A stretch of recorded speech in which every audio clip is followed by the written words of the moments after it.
हो? अरे बड़ा उदास लगत तारू, आवाज तोहार बतावता भाई। काहे ना रही उदास? का कारण बा? ला सुना। सुनावा। रोज रोज निहारत बानी रहे बलराम जी। रोज रोज निहारत बानी रहे बलराम जी। रोज रोज निहारत बानी रहे बलराम जी। दिलवा के दुख हम कैसे कहम जी। दिलवा के दुख हम कैसे कहम जी। दिलवा के दुख हम कैसे कहम जी। रोज रोज निहारत बानी रहे बलराम जी। दिलवा के दुख हम कैसे कहम जी। तोहरा तारू पिया के खाली धुन बा। तोहरा तारू पिया के खाली धुन बा। रेलिया धके राजा राजा जी से जरिया सुनबा।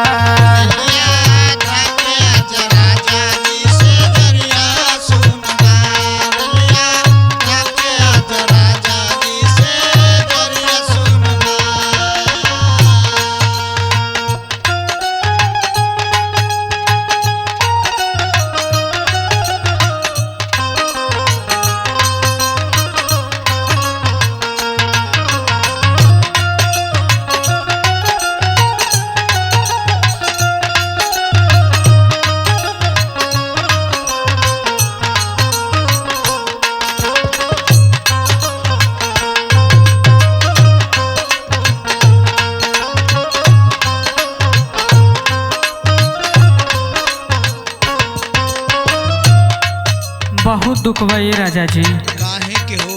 ला सुना। सुनावा। चिट्ठी न खबर आवे कवनो संदेश हो। चिट्ठी न खबर आवे कवनो संदेश हो। चिट्ठी न खबर आवे कवनो संदेश हो।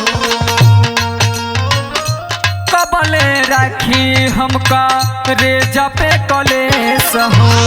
कबले राखी हमका रेजा पे कलेश हो। कबले राखी हमका रेजा पे कलेश हो। चिट्ठी न खबर आवे कवनो संदेश हो। कबले राखी हमका रेजा पे कलेश हो। हमर जवानी ना भोगत पुनबा। हमर जवानी ना भोगत पुनबा। रेलिया धके राजा राजा जी से जरिया सुनबा।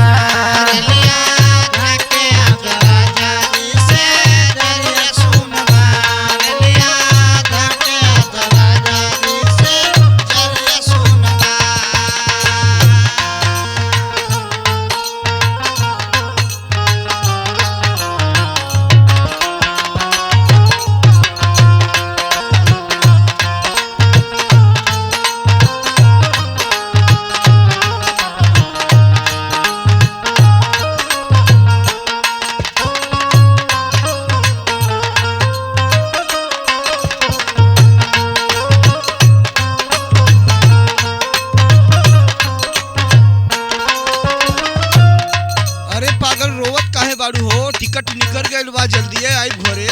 अरे तू ना आई बा, तू खाली कहेला। अरे विश्वास मान पगली, आवत है जल्दी आवत तनी।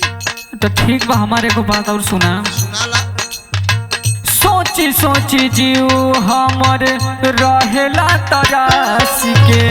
सोची सोची जीव हमर रहेला तरास के। सोची सोची जीव हमर रहेला तरास के। आके बाती अवता सैया कोरवा में हंस के।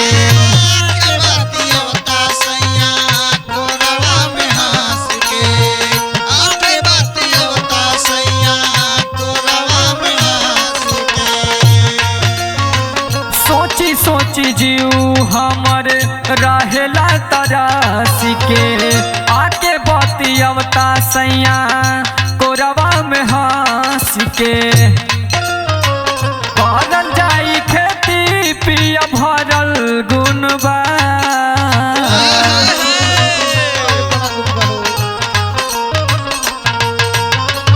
करल जाई खेती पिया भरल गुनबा देलिया धके राजा राजा जिसे जरिया सुनबा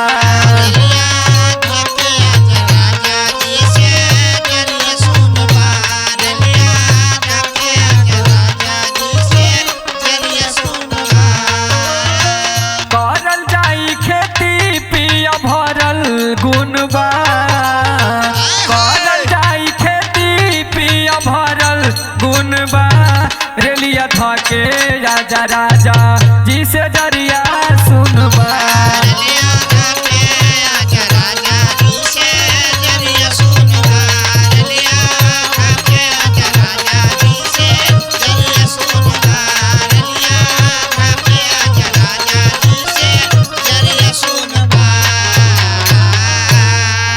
आजे गाड़ी पकड़त हई।